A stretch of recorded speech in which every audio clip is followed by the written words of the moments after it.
कहते हैं जो वक्त के साथ नहीं बदलता, वक्त उसे बदल देता है। और जब हालात इंसान को तोड़ते हैं तो या तो वो बिखर जाता है या फिर ऐसा रूप ले लेता है जिसकी किसी ने कल्पना भी नहीं की होती। ये कहानी है एक ऐसी ही औरत की जो कभी बस एक आम बहन, एक आम बीवी थी, लेकिन वक्त ने उसे अंडरवर्ल्ड की आपाजी बना दिया। हसीना पारकर नाम तो सुना ही होगा, लेकिन ये नाम कैसे मुंबई की गलियों में खौफ बनकर गूंजने लगा, ये सफर उतना ही रहस्यमयी है जितना अंडरवर्ल्ड खुद। आज हम आपको बताएंगे कि कैसे दाऊद इब्राहिम की ये बहन अपने भाई की परछाई से निकलकर खुद एक ताकतवर नाम बन गई। तो भैया ये कहानी पूरी सुनना, क्योंकि जो सुनोगे वो शायद आपको सोचने पर मजबूर कर दे। मुंबई की गलियों में एक नाम ऐसा था जो डर और ताकत दोनों का पर्याय बन चुका था, दाऊद इब्राहिम। लेकिन उसके पीछे जो एक और नाम धीरे धीरे उभर रहा था, वो था उसकी बहन हसीना पारकर का। एक आम औरत जो हालात के थपेड़ों से ऐसी बदली कि अंडरवर्ल्ड की आपाजी बन गई। लेकिन सवाल यह उठता है कि आखिर एक साधारण गृहिणी, 4 बच्चों की मां, कैसे इस रास्ते पर आ गई। दाऊद का जन्म एक ऐसे घर में हुआ था जहां कानून और अपराध दोनों की समझ थी। उसका बाप इब्राहिम कास्कर मुंबई क्राइम ब्रांच में हेड कांस्टेबल था, लेकिन बेटा धीरे धीरे खुद कानून तोड़ने वालों की कतार में शामिल होता गया। इस बड़े परिवार में 10 भाई बहन थे, 4 बहनें और 6 भाई। हसीना इनमें 7वें नंबर की संतान थी। साल 1959 में जन्मी हसीना तब एक साधारण लड़की थी जिसे न अपराध की दुनिया से मतलब था, न किसी तरह की ताकत हासिल करने की लालसा। वो तो बस एक आम जिंदगी जी रही थी, जैसे कोई भी लड़की जीना चाहती है। दाऊद अपने परिवार के बेहद करीब था, खासकर अपनी बहनों के। उसने कभी नहीं चाहा कि उसका अंडरवर्ल्ड से जुड़ा नाम उनकी जिंदगी को किसी तरह से प्रभावित करे। लेकिन अपराध की दुनिया कब किसी को चैन से रहने देती है। साल 1981 में जब मुंबई पुलिस ने गैंगस्टरों पर शिकंजा कसना शुरू किया, एनकाउंटर और धरपकड़ बढ़ने लगी, तो दाऊद को शहर छोड़कर भागना पड़ा। पहले वो दुबई गया, फिर वहां से पाकिस्तान चला गया और वहीं सेटल हो गया। लेकिन इसका मतलब यह नहीं था कि उसने अपने परिवार से नाता तोड़ लिया। वह दूर बैठा भी अपनी बहनों और उनके परिवार की हर जरूरत का ख्याल रखता रहा।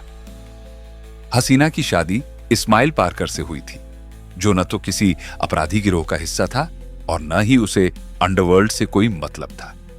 वो बस अपनी छोटी सी होटल चलाता था और फिल्मों में छोटे मोटे रोल पाने की कोशिश करता रहता था। कभी कभी उसे जूनियर आर्टिस्ट के तौर पर काम मिल जाता तो उसे लगता कि उसका सपना पूरा होने के करीब है। उसकी और हसीना की जिंदगी बिल्कुल आम थी, बिना किसी हलचल के। दोनों हंसी खुशी अपनी शादीशुदा जिंदगी जी रहे थे और वक्त अपनी रफ्तार से गुजर रहा था। देखते ही देखते हसीना और इस्माइल 4 बच्चों के माता पिता बन गए, 2 बेटे और 2 बेटियां। उनका घर खुशियों से भरा था, लेकिन शायद ये खुशियां ज्यादा दिनों तक टिकने वाली नहीं थी। अब सवाल उठता है कि आखिर एक सीधी सादी औरत जो बस अपने बच्चों और घर तक सीमित थी, कैसे मुंबई की आपाजी बन गई। इसके पीछे एक कहानी है, एक हादसा है जिसने हसीना पारकर की पूरी जिंदगी बदल दी। और इसी कहानी को समझने के लिए हमें थोड़ा पीछे जाना होगा, वहीं से जहां से एक आम औरत का सफर अंडरवर्ल्ड की दुनिया में कदम रखने तक पहुंचा। तो बने रहिए, क्योंकि जो आगे होने वाला है वो आपको सोचने पर मजबूर कर देगा। जब दाऊद इब्राहिम ने मुंबई के अंडरवर्ल्ड में कदम रखा तो उसका सिर्फ एक ही मकसद था, सत्ता पर कब्जा जमाना। लेकिन यह रास्ता आसान नहीं था। उसकी राह में जो भी आता उसे हटाने में उसने कभी देर नहीं की। पठान गैंग के लोगों को एक एक कर खत्म करने के बाद उसने अंडरवर्ल्ड की कुर्सी इस तरह पकड़ ली कि आज भी उसका नाम उस कुर्सी के साथ जुड़ा हुआ है। लेकिन उस वक्त ये कुर्सी कोई खाली नहीं छोड़ने वाला था। जो भी उसे चुनौती देता, उसे मिटाने के लिए दाऊद किसी भी हद तक जाने को तैयार था। 1990 के शुरुआती दौर में मुंबई की गलियों में एक और गैंग तेजी से पैर पसार रहा था, BRI गैंग। ये नाम 3 बड़े गैंगस्टरों से मिलकर बना था, बाबू रेशिम, रामू नाइक और अरुण गवली। ये तीनों मिलकर मुंबई के अंडरवर्ल्ड में अपनी अलग पहचान बना चुके थे और दाऊद के लिए ये गैंग किसी कांटे से कम नहीं था। दाऊद ने ठान लिया कि इस गैंग का नामो निशान मिटाना है। उसने एक एक कर बियारे गैंग के आदमियों को मार गिराना शुरू कर दिया, लेकिन इसका असर उल्टा हुआ। बियारे और ज्यादा आक्रामक हो गया। उन्होंने भी दाऊद के आदमियों पर जवाबी हमले शुरू कर दिए। पर दाऊद इब्राहिम कोई मामूली खिलाड़ी नहीं था। उसने अपने प्लान में किसी तरह की ढिलाई नहीं बरती और धीरे धीरे अपना शिकंजा कसता चला गया। जल्द ही बाबू रेशिम और रामू नाइक की मौत हो गई। अब बस एक ही शख्स बचा था, अरुण गवली। लेकिन अरुण गवली बाकी दोनों से कहीं ज्यादा तेज दिमाग वाला और खतरनाक था। उसे बेवजह डैडी नहीं कहा जाता था। उसकी गिनती उन गैंगस्टरों में होती थी जो सिर्फ ताकत से नहीं बल्कि अपनी समझदारी से भी गेम खेलते थे। पर दाऊद ने अपने उसूल कभी नहीं बदले। उसने वही किया जो वो हमेशा करता था, दुश्मन की सबसे कमजोर नस दबा दी। जब अरुण गवली के भाई को मौत के घाट उतार दिया गया, तब मुंबई का अंडरवर्ल्ड एक बार फिर से कांप उठा। लेकिन यह सिर्फ शुरुआत थी। असली लड़ाई अभी बाकी थी। अरुण गवली अब बदले की आग में जल रहा था। दाऊद ने उसके भाई को मारकर उसे सबसे बड़ी चोट दी थी और अब उसकी बारी थी। 26 जुलाई 1991। ये वही तारीख थी जब अरुण गवली ने ऐसा कदम उठाया जिसकी कल्पना शायद खुद दाऊद ने भी नहीं की थी। उसने सीधा दाऊद की बहन हसीना पारकर के घर पर वार कर दिया। उसने हसीना के पति इस्माइल को बेरहमी से मौत के घाट उतार दिया। अब तक अंडरवर्ल्ड में दुश्मनी सिर्फ दुश्मनों के साथ निभाई जाती थी, पर यह पहली बार था जब किसी ने दुश्मन के परिवार को निशाना बनाया। यह सिर्फ एक हत्या नहीं थी, बल्कि खुलेआम ऐलान था कि अब खेल के नियम बदल चुके हैं। हसीना की जिंदगी जो अब तक एक साधारण गृहिणी की थी, उस दिन सब कुछ बदल गया। लेकिन डी कंपनी इतनी आसानी से हार मानने वालों में से नहीं थी। 12 सितंबर 1992 इस्माइल का एक हत्यारा जेजे अस्पताल में भर्ती था। दाऊद के आदमियों ने उसकी आखिरी सांस गिनने का इंतजार नहीं किया। अस्पताल में घुसकर दिन दहाड़े गोलियों की बौछार कर दी गई। ऑटोमेटिक AK-47 से चली गोलियों ने पूरे अस्पताल को दहला दिया। इस हमले में सिर्फ टारगेटेड आदमी ही नहीं, बल्कि एक पुलिस इंस्पेक्टर और 2 कांस्टेबल भी मारे गए थे। यह अंडरवर्ल्ड के इतिहास में एक ऐसा हमला था जिसने मुंबई पुलिस को भी हिलाकर रख दिया। लेकिन इस पूरे खेल में सबसे बड़ा बदलाव हसीना पारकर की जिंदगी में आया। वो सिर्फ एक पत्नी थी जो अपने घर परिवार में खुश थी। लेकिन जब पति को खो दिया तो सिर्फ अकेलापन नहीं आया, बल्कि एक ताकतवर पहचान भी मिल गई।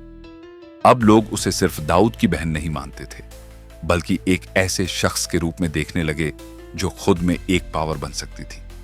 जो भी मुसीबत में होता, वो हसीना के पास फरियाद लेकर आने लगा। और यहीं से हसीना पारकर का सफर शुरू हुआ, एक सीधी सादी औरत से मुंबई की आप्पा बनने तक का। हसीना पारकर अब सिर्फ एक नाम नहीं, बल्कि एक पहचान बन चुकी थी, मुंबई की आप्पा, जो बड़े से बड़े झगड़ों को चुटकियों में सुलझा सकती थी। पावर उसके पास थी और अब उसे इसका इस्तेमाल करना भी आ गया था। देखते ही देखते वह शहर की सबसे बड़ी सेटलमेंट फिक्सर बन गई। लोग अपने विवाद लेकर उसके पास आते और वो एक फैसले में लाखों करोड़ों का खेल कर देती। जब ये सब दाऊद इब्राहिम तक पहुंचा तो उसने कड़ा एतराज जताया। बहन, ये दुनिया तुम्हारे लिए नहीं है, इससे दूर रहो। पर हसीना ने भाई की बात को पूरी तरह नजरअंदाज कर दिया। भाई, अब मैं पीछे नहीं हटने वाली। उसने दाऊद के एतराज को सीधे ओवररोल कर दिया। अगर कोई और होता तो दाऊद उसे कब का खत्म कर चुका होता, लेकिन ये उसकी अपनी सगी बहन थी। इस पर हाथ उठाना उसके बस में नहीं था। हसीना पारकर अब इतनी शातिर हो चुकी थी कि पुलिस अपनी पूरी ताकत झोंक कर भी उसकी लोकेशन ट्रेस नहीं कर पा रही थी। वो उनकी नजरों के ठीक सामने थी, लेकिन फिर भी दूर थी। अब सवाल ये उठता है, क्या ये सब हसीना के अपने दिमाग का खेल था, या फिर उसके पीछे दाऊद इब्राहिम का नाम काम कर रहा था? इसका जवाब आप हमें कमेंट में जरूर बताइएगा। नागपाड़ा पुलिस स्टेशन से बस 1 किलोमीटर की दूरी पर हसीना पारकर ने एक अपार्टमेंट पर जबरदस्ती कब्जा कर रखा था। पुलिस ने जैसे ही शिकंजा कसना शुरू किया, खुफिया खबर उसे पहले ही मिल गई। पुलिस के वहां पहुंचने से 1 घंटे पहले ही वो ऐसे गायब हुई जैसे धुएं में मिल गई हो। पुलिस आती रही, खोजती रही, लेकिन वो हाथ ना आई। थोड़े समय बाद उसने गोल्डन अपार्टमेंट में अपनी पसंद का घर देखा, ताला तोड़ा और वहीं डेरा जमा लिया। अब यही उसका नया अड्डा बन गया, जहां से उसका दरबार चलता था। कहते हैं कि दाऊद की लगभग 54 बेनामी संपत्तियों की देखरेख भी उसी के जिम्मे थी। अब कोई हिम्मत नहीं कर सकता था कि हसीना आपा से टकराने की सोचे भी। आधी मुंबई पर उसका राज चलता था। उसकी इजाजत के बिना न कोई बिल्डर बिल्डिंग बना सकता था, न ही कोई घर खरीद या बेच सकता था। हर सौदे पर उसकी मोहर लगती थी। साल 2006 में जब स्लम रीडेवलपमेंट अथॉरिटी SRA पूरे एक्शन में आई, तो हसीना आपा ने खुद इस खेल में उतरने का फैसला कर लिया। हसीना पारकर ने जब स्लम रीडेवलपमेंट के खेल में उतरने का फैसला किया, तो उसने बिल्डर कृष्णन मिलन शुक्ला और ब्रोकर चंद्रेश शाह को अपने साथ मिला लिया। वडाला में एक बड़ा प्रोजेक्ट शुरू करने की प्लानिंग हुई, जिसके लिए 1 करोड़ रुपए की जरूरत थी। इस रकम का इंतजाम करने की जिम्मेदारी प्रॉपर्टी ब्रोकर विनोद अलवने को दी गई। विनोद ने बिल्डर जयेश शाह को अपने जाल में फंसाया और उससे पूरे 1 करोड़ रुपए निकलवा लिए। सब कुछ सही चल रहा था, लेकिन फिर किसी वजह से यह प्रोजेक्ट ठंडे बस्ते में चला गया। अब जयेश शाह ने अपने पैसे वापस मांगे। विनोद ने हसीना आपा से गुहार लगाई, लेकिन जवाब आया, पैसे तो मिलेंगे लेकिन पूरे नहीं। जब रकम वापस आई तो उसमें से सिर्फ 70 लाख रुपए थे। बाकी 30 लाख हसीना आपा ने अपने प्रोडक्शन खर्चे के नाम पर काट लिए। असल में यह एक तरह की अवैध वसूली थी, जिसे सीधे सीधे फिरौती कह सकते हैं। पहले तो जयेश शाह और विनोद अलवने ने हसीना आपा के सामने गुहार लगाई, मिन्नतें की, लेकिन जब कोई सुनवाई नहीं हुई तो वे क्राइम ब्रांच के पास चले गए। मगर यहां भी मामला दर्ज नहीं हुआ।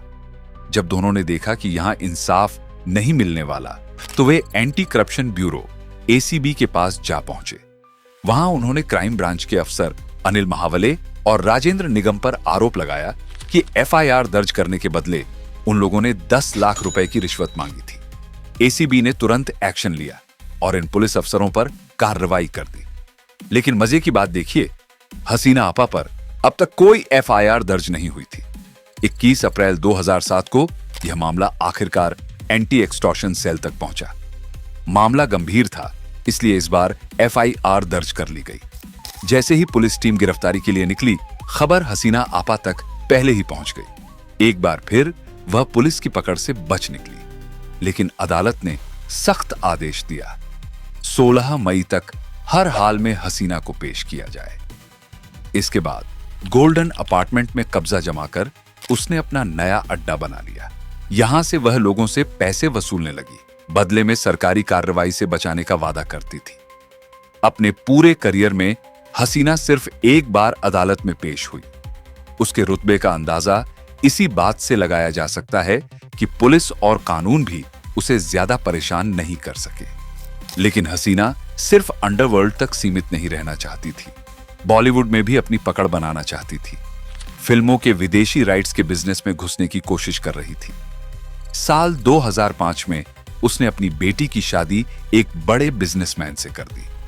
लेकिन इसके ठीक 1 साल बाद 2006 में एक ऐसा हादसा हुआ जिसने उसकी दुनिया हिला दी। उसका बड़ा बेटा दानिश एक सड़क हादसे में मारा गया। यह वही दानिश था जो उसकी गैरकानूनी दुनिया में उसका सबसे बड़ा सहारा था। दानिश की मौत के बाद हसीना का सारा कामकाज सलीम पटेल देखने लगा।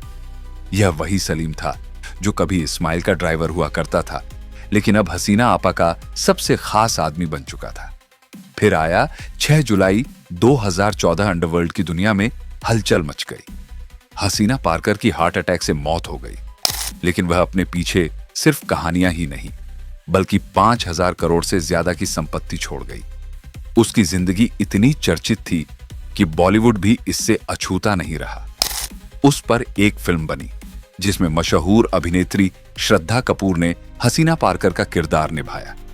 तो दोस्तों, ये थी हसीना पारकर की कहानी, एक ऐसी औरत जिसने मुंबई के अंडरवर्ल्ड में अपनी अलग पहचान बनाई।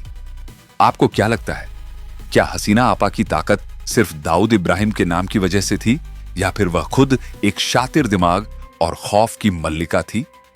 अपनी राय कमेंट में जरूर दीजिए, और अगर आपको यह वीडियो पसंद आया हो तो लाइक, शेयर और चैनल को सब्सक्राइब करना मत भूलिए। जल्द ही मिलेंगे एक और जबरदस्त वीडियो के साथ।